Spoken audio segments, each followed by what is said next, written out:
Pauwi na po kami. Sabado. Silipin natin sandali yung balon na wala ng tubig kasi sobrang mainit. Gawa na lang yung banana. Na-picturean nyo na ito kanina? Ayan, buksan mo nga, Toy. Tapos nahulog yung cellphone, ano? Agoy, grabe kalalim na talaga. Ano namin yung kanina. Isda! Ay! Palaka! Kuhay mo! Kuhay mo! Hindi na. Ayan, ang aming sapa, kunyari. Wala na tubig. Tuyong-tuyo. Halika na. Diyan na si Tito Binje. Bye! Ito ang tuyo na mga damo. Diyan pa kami nagpa ng mangga. Tuyong kapaligiran. Wala tayo, wala pala tayo nakatingin bayabas. Ito bahay ng aking magulang. Bahay ni nanay, ni tatay. Napunta kay Jojo. Tricycle ng ate ko. Nakapangalan kay Janine. Ayan. Ito yung suha na. Suha! Ang cute-cute ng mga bunga. Ha? Galingan natin, baka mga Ayan, Meo, madami pang mangga yan.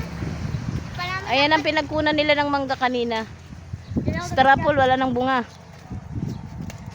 Atis ka na, wala. Wag na, John. Okay na to. Okay na to.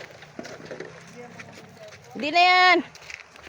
Ang puso ko'y nagdudugo, parang sumisipit.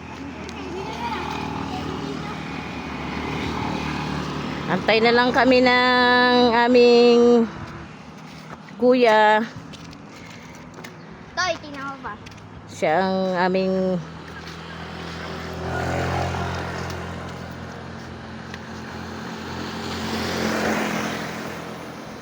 makikisakay lang kami kasi wala tayong sariling sasakyan eh.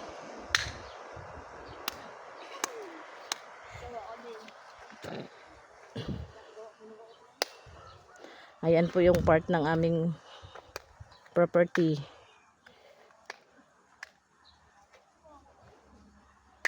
Yan. Kaya lang idle kasi wala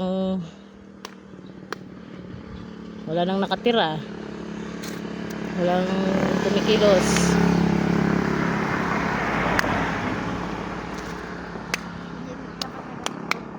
Maya pauwi na kami.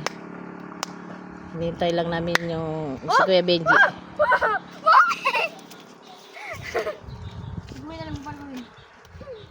Naglalaro yung dalawang bata ng kanilang energy. How to pop the leaves. Kaya kaya gawin. Ang sakit.